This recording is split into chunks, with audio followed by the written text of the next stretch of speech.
Let's go to this part. See. We are now heading to audit of expense items. Let's do it one by one. Hear me out. 3 questions only. Very, very simple. Easiest area. Okay, small part. Let's quickly complete it. Please here. The auditor should first of all check whether expenses are reasonable or not, and whether the bank is complying with the CBS system. So CBS system, whether the entries are being made properly or not. Second, the auditor should obtain an analysis of various type of deposits. As you know, fixed deposit, recurring deposit, saving deposit, all these deposits at the end of each quarter.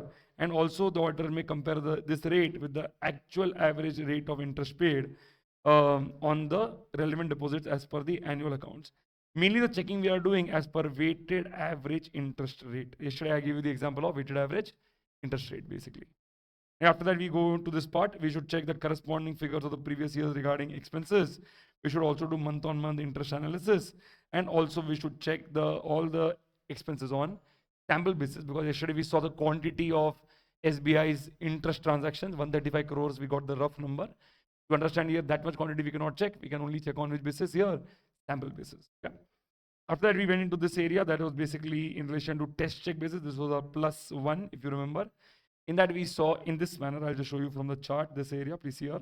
First, we check whether RBI directives have been followed on test check basis, whether rate of interest is checked on a test check basis. We cannot check everything. Internal regulations the bank may be having, but the auditor will not get the time to check everything. Auditor will check on test check basis. Inter-branch balances, as you know, is if one branch is giving money to another branch on continuous basis, the branch which is giving the money will feel, unfair on itself. So the bank branch which is giving the money will request the head office to finalize the inter-branch interest rate. If one branch is giving the loan to another or giving money to another branch, the other branch has to pay the money to the first mentioned branch. Okay, that is called inter-branch balances. Last is interest on all deposit. We should check interest on fixed deposit and interest on saving deposit separately. Fixed deposit as per fixed deposit receipt or certificate. Saving deposit as per the bank's internal policies. You should check. Okay. This completes your question number 1, that is audit of expense items. Let's go to the question number 2, that is audit of operating expenses. Very nice area. This was Dadi operates car. Very, very simple code. Let's locate it in a quick manner. Let's see this. Let's start please here. First is the auditor will check whether all the documents are there in place or not regarding all the expenses. Auditor will also do an analytical review. He'll do the ratios and trends checking. He will see whether trends are steady or not, or whether trends are going up and down. That is called divergent trends. Auditor will look at all the internal control, that is the procedures in relation to expenses. This is Dadi. Operates, we are doing it so that you remember the code is operating expenses. The code is operating. Okay. Next is what is car. Please look here. Auditor will check whether calculation is done properly or not. Whether the corresponding figures for the previous years will check whether is there any sudden increase or sudden fall. Auditor will also check whether all the expenses are reasonable or not. Auditor will check the ratio to the total operating expenses. These operating expenses are the monthly expenditure for the bank, as you know, like salary, electricity, rent, all these expenses, Wi-Fi cost, all these will come under this category. Okay. Let's go further. We did audit of provisions and contingencies, which was this diagram.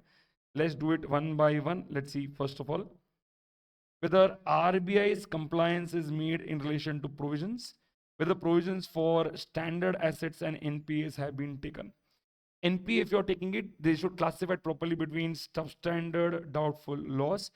Normally, standard assets will be much more in quantity than your NPAs. Hence, it will be too much in number. Hence, the auditor can only do it the checking on which basis here? Sample basis. This is what we studied. Also, auditor can check the recomputation regarding all these matters. Auditor can also check the detailed breakup. Example, if the auditor needs regarding substandard asset, he needs, individual breakup of every person who is into substandard asset, then the auditor should ask that from the bank. Auditor should also ensure that the bank is keeping proper tax provision. If not, the auditor should note that down. And finally, whether all the provisions which have been taken are sufficient, that is adequate or not, this is what the auditor will check. This completes our audit of expense areas. Okay, expense area.